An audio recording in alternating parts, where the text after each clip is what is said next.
Hey everybody, welcome to the video, welcome to the channel, welcome back to the scrap dump truck build. We're pretty much taking trucks that people thought were scrap. In fact, one of them was scrap, and trying to make our own dump truck. In the previous video, we talked a little bit about the built, not bought mindset that we're taking towards this project. In today's video, I want to talk about some tips on taking on a project like this. If a fella ever wants to jump in and say, I want to do something I've never done before, how do you even go about doing it? Well, today I want to share my 4 tips of how to take on a project that a person's never done before. Not necessarily tips about how to do this particular project, because I have no idea what I'm doing and I'm making it up as I go, but just the general idea of how to tackle a project that someone's never done. We also have a ton of work to do on that floor system to get things cut up. Our warm spell that we've got right now is gone at the end of this week, so I want to get some seam sealer and some bed liner down on that floor pan today as well, and some other odds and ends and getting things ready for the front end of this thing to receive that gas 460 engine. We got a lot of work to do and some things to talk about, so let's just get to it.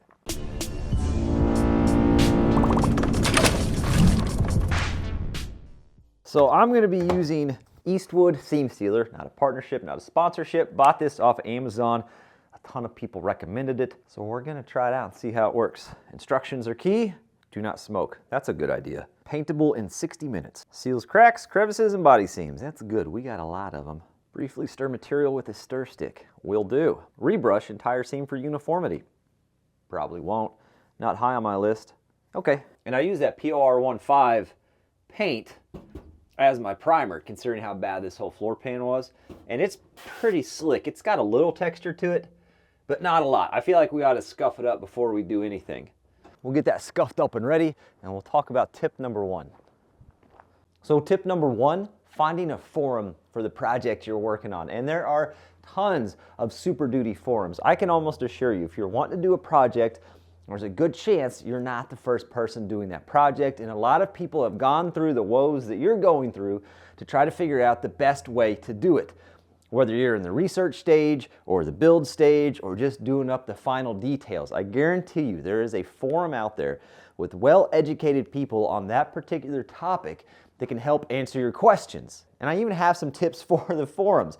Make sure you do a little bit of research yourself on your own. If you go into a forum blindly asking questions that can easily be looked up on Google within just a few seconds, you're going to get some negative feedback. There are people there that are willing to help you, but they're not going to sit there and spoon feed you. My best advice is make sure you got a good specific question and you've already got a little bit of general knowledge off of the old Google before you go digging into that question. Those guys and gals will help you out 100% every time. And because of those forums, I know that I need to use a brush, an acid brush, with a different type of bristle to do the seam sealer. So I got a whole bunch of those picked up. Gloves always start out as a great idea. I guess let's try this out. I'm going to run the seams that I made and the factory seams again too, if I have enough. It's kind of got like a putty consistency to it. Probably ought to start away from me and work towards me. Try to save getting a little on me at least. Well, that is satisfying. It does say using a well-ventilated area, and I concur. I'm outside with the wind blowing and both doors open, and it is strong.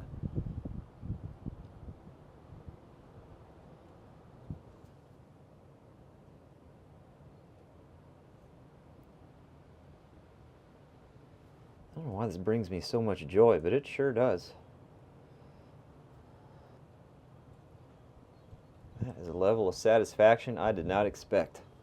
Fairly well. What I'm learning pretty quick here is if I just go slow and I just kind of push it along with the brush, it flows down into those pinholes, it flows nice and even, and it seems to level everything out. I've seen some guys and gals online that'll lay down masking tape to get super clean seam sealer lines.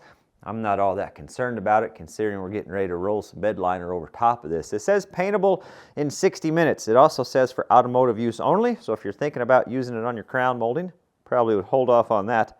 I'm definitely pretty happy with it though. I probably could have used a little bit more or used it more wisely to get more out of what I'm using, but I think this will do the job. The only thing I wasn't able to finish is that factory seam on the back, and I missed one weld right there on the transmission tunnel. But that weld honestly doesn't look too bad, and I think with the thickness of the bed liner we're going to put on, everything's going to work out fine on this. Pretty happy with it for my first time ever using it. Definitely happy with the results for my first time ever using it. Take an up close gander real quick. It almost looks like on the video that I just put duct tape on everything. You can definitely see where the welds are at, definitely highlights the patches. I'm pretty happy with it though. For my first go around, probably a little thicker than it needs to be, but I figured better safe than sorry.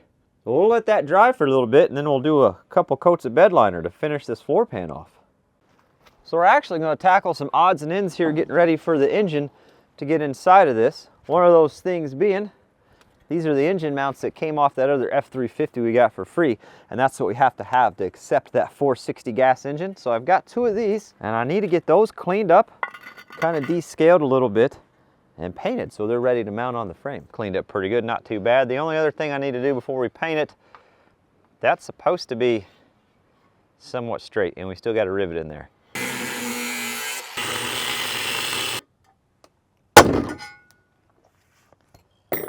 Gonna use the closest thing I've got to an anvil here. See if we can't get her little beat back into shape.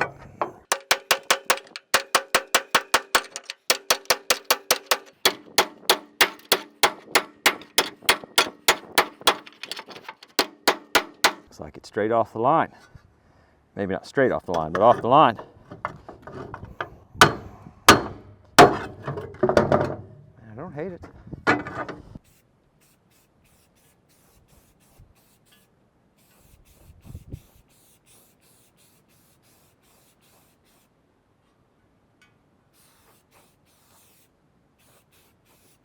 Nothing fancy, it's just the Rust-Oleum Rusty Metal Primer used on heavily rusted metal for the ultimate finish. That's perfect, that's what we're looking for. While that primer dries, we're going to clean up a couple other components that need to be primed and painted, so this is all kind of ready to go back together whenever we get to that stage.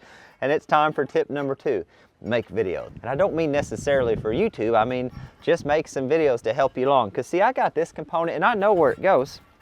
It goes right here. Matches up with these holes. Goes right there. But I couldn't tell you what the heck it was for. I'm going to have to go back and look at the videos I made whenever I was disassembling the other truck. But I do know I need it because that's why I saved it, and I know I got to get it painted. But make some videos so you can look back at stuff, especially if you're taking it apart, to see how it goes back together. It's a crucial step, and I'm definitely glad that I did. Let's get whatever the heck this is painted up. We're also going to go ahead and get the battery box, or battery tray, I guess, all cleaned up and primed as well. All these little odds and ends, all these little things definitely need cleaned up and painted.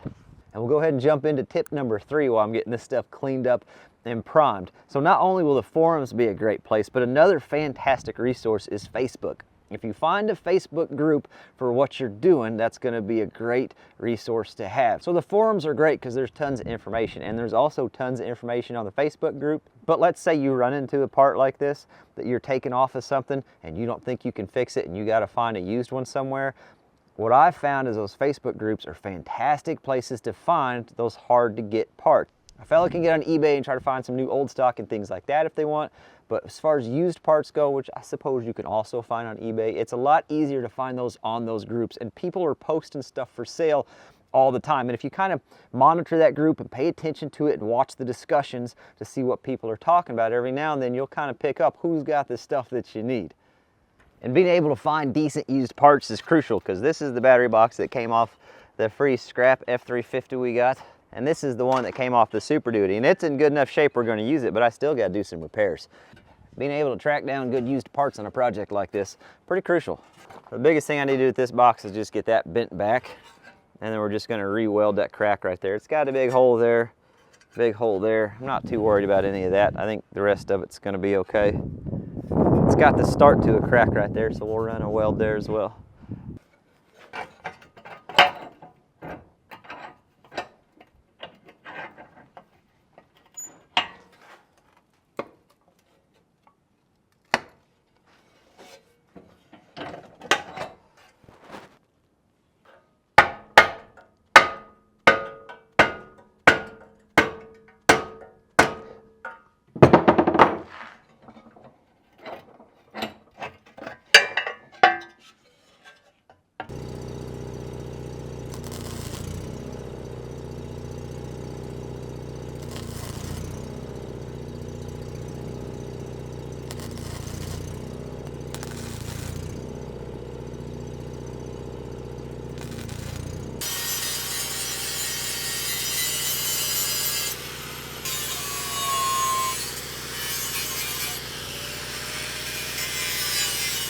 We say it all the time. I'm not a welder, I just own one. Is it better? Well, debatable. We're gonna throw paint on it? Oh yeah, that we're definitely doing. We're not too worried about this paint getting athletic on us. If it runs, it runs. While the paint's drying on those, let's see. It said 60 minutes, it's probably been close to 9. It's 60, sunny and breezy today. I mean, that looks pretty good. Better check the other side. I'm not leaving fingerprints. So for the bed liner, I'm hoping I got enough for 2 coats, but we're using that POR 15. I'm gonna roll it and brush it, just like we did everything else. It is thick.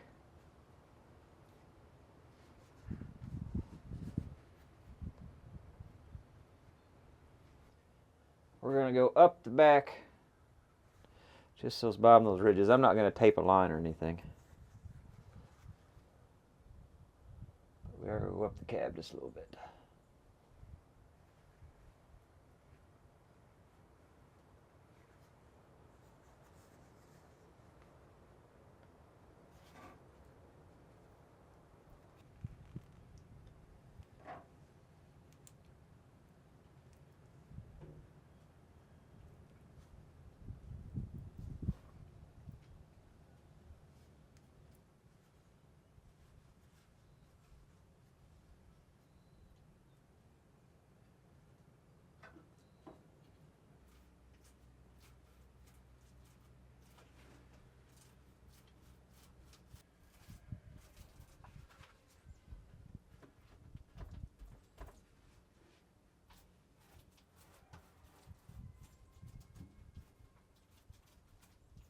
So there's the first coat.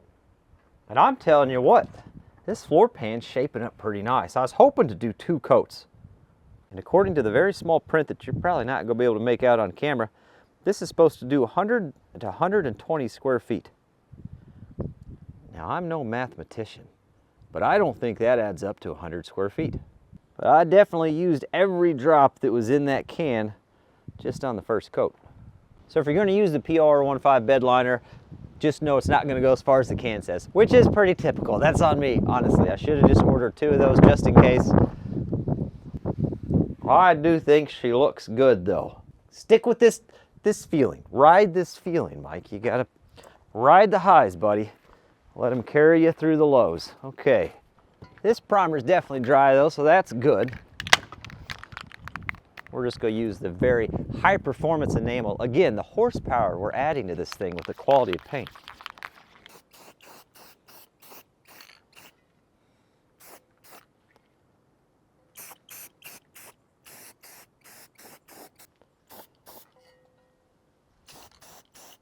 I don't know. I hold it further away from it than reach, but I have control of how far away it is, so I don't know what that maneuver is all about.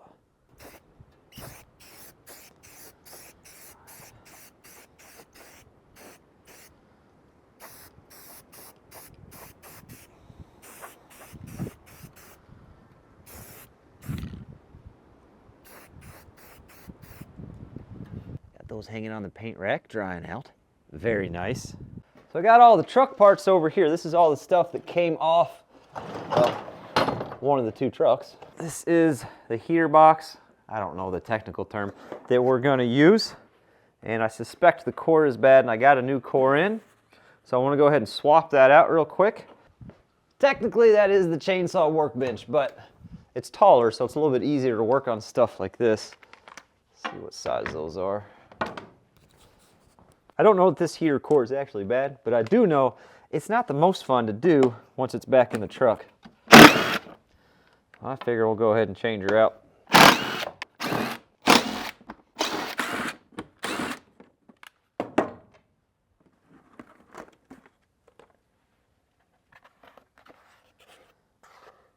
Oh, looks okay.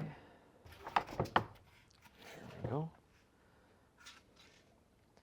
And that one is copper. We're replacing it with an aluminum. I'm actually glad that's not fitting because as I was looking at it, I realized I was getting ready to forget one of the steps I got to do. So these are the little bolts that go through the firewall. This side is molded into the plastic at the factory. This side is what sticks through. The problem is as the plastic gets old and brittle, these just break out. And all of them broke on me, which looking at the forums seems to be a pretty common thing. Now most of them broken away that I think I can rig up a way to repair those studs. This one, and another one down there. However, there's supposed to be one right here too, and it's broke clean through. I don't really have a plan for that other than making something up and sticking with it. Tell you what I need to do. Let's go look. I got another one of these down at the headquarters. Let's go look. I broke that one in the exact same spot. Well, that's not great, but I wonder if a fella could cut a patch out of that, JB welded on there, and make that work.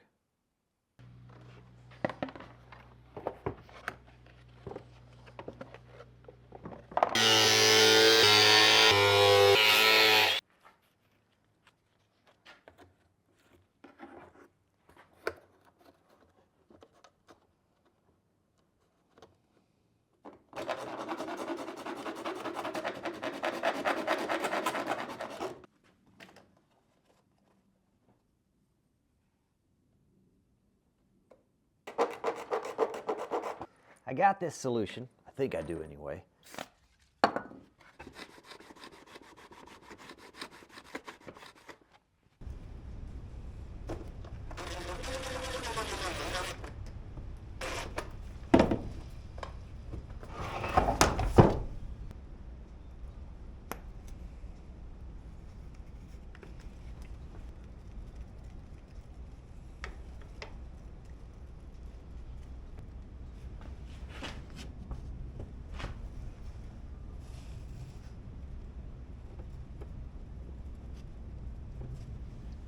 I'm not overly confident about that, but it's my first attempt, so we'll see what happens with it.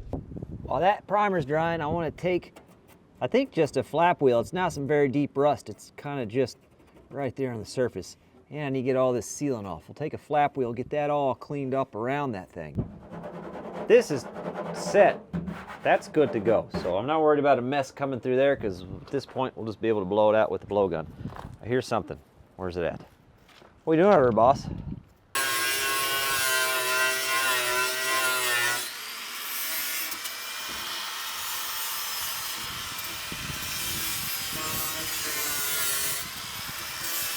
If there's sign of rust, I just go with the rusty metal primer. I figure why not? Oh yeah, this is nice. Very nice. I like that. I'm sure the overspray on the interior looks real good. Oh, them runs look nice. So the last major thing I want to try to get knocked out this evening. That's comfortable. So you can see the backside of our patches. See how it's leaving me this pocket? That's going to be a great spot for dirt to hang out. Ooh, porcupine's been down here. Got to get that off there. You don't want people judging your welds. That'd be a great spot for dirt, road grime, anything to hang out in and just make that rust problem again. So what we're going to do, I'm going to trim these just a little, nothing crazy, and then hit that all with a flap wheel and clean it up in a way that we can get some primer on it, and then I'll have to pick up some more seam sealer, and I want to run seam sealer around the back side of those. That way we don't end up with another rust problem.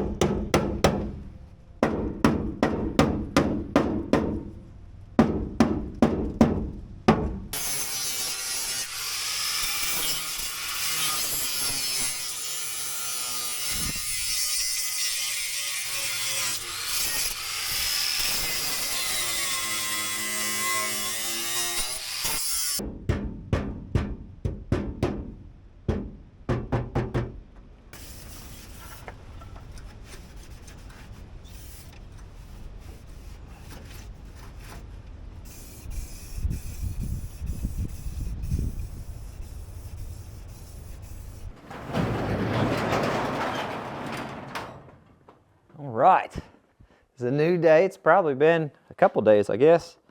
The other little shop goodie that came in is just a cheap $7 thermometer.